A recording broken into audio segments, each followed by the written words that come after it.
Moi, à titre personnel, et d'ailleurs, je vous l'ai dit, pour ma part, j'étais très pessimiste lorsque il s'est agi de, d'imaginer ce dispositif quant à ses chances de succès, parce que j'ai moi-même pu observer, comme je l'ai très rapidement dit, que jusqu'à présent, aucun des processus qui a été expérimenté n'a été pérennisé, et les différents modes alternatifs de règlement des litiges, conciliation, médiation, etc., euh, n'ont jamais finalement su s'acclimater au droit public. Donc, mais je suis d'un naturel optimiste, comme je vous l'ai dit aussi, et je pense que euh, on a quand même là voulu que ça fonctionne, que ça marche. Toutes les conditions du succès sont quand même réunies. D'abord, il y a une volonté politique très très forte. Euh, Peut-être qu'on n'imagine pas la force de persuasion que peut avoir le Conseil d'État, et en particulier le vice-président du Conseil d'État, l'ancien vice-président du Conseil d'État, Jean-Marc Sauvé, de ce point de vue-là.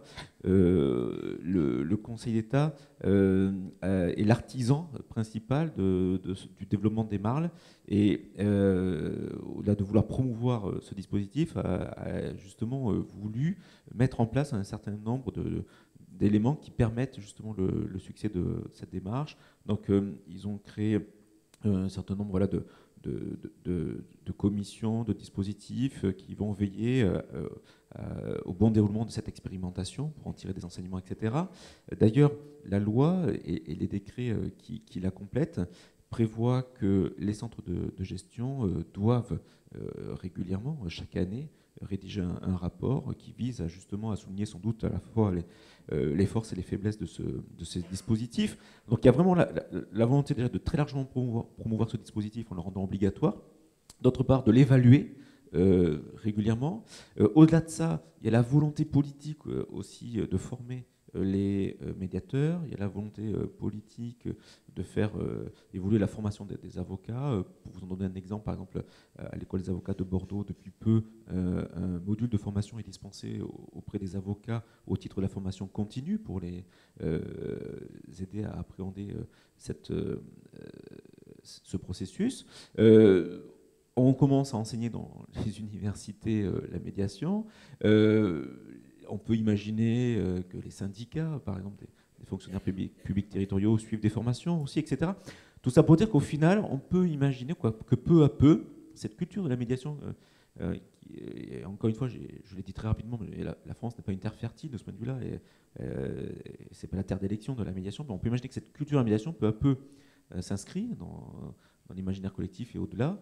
Donc, mais effectivement, cela se fait aujourd'hui à marche forcée, parce que sinon, de toute façon, on n'y parviendrait pas. Donc moi, je suis optimiste compte tenu, voilà, de l'ensemble de ces éléments sur les chances de succès du dispositif, et peut-être parce qu'il faut aussi rompre avec cette idée selon laquelle le juge aujourd'hui est le seul à pouvoir résoudre les difficultés, les conflits. Je n'ai pas insisté sur ce point, et peut-être que le président du tribunal administratif de Pau le fera, mais c'est vrai qu'aujourd'hui, l'idée est relativement simple aussi à comprendre, la médiation préalable obligatoire, c'est que le juge administratif, aujourd'hui, il est saisi de beaucoup de litiges qui, en vérité, pourraient être résolus plus rapidement, à moindre coût, par d'autres moyens.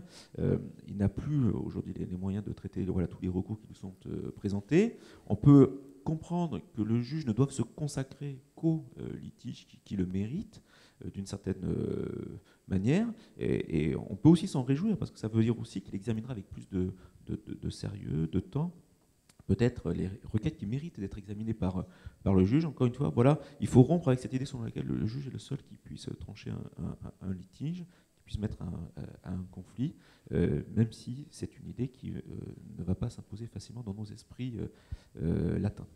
Je partage largement les idées de M. Garrido. Je rajouterai deux choses très simples.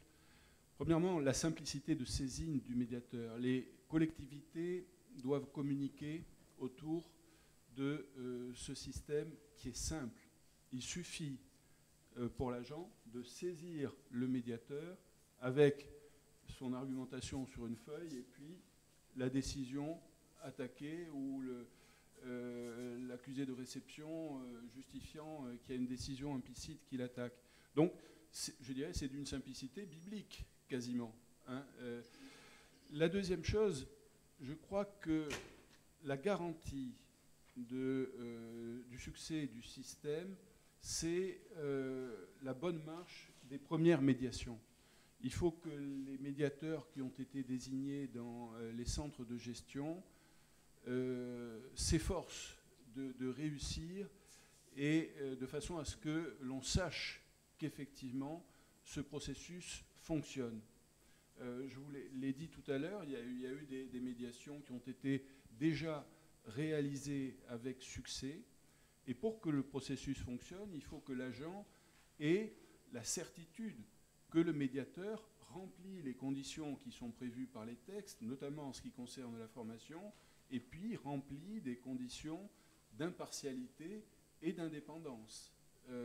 Il faut effectivement que les premières médiations réussissent, fonctionnent, et c'est à mon avis une garantie du succès futur de cette procédure.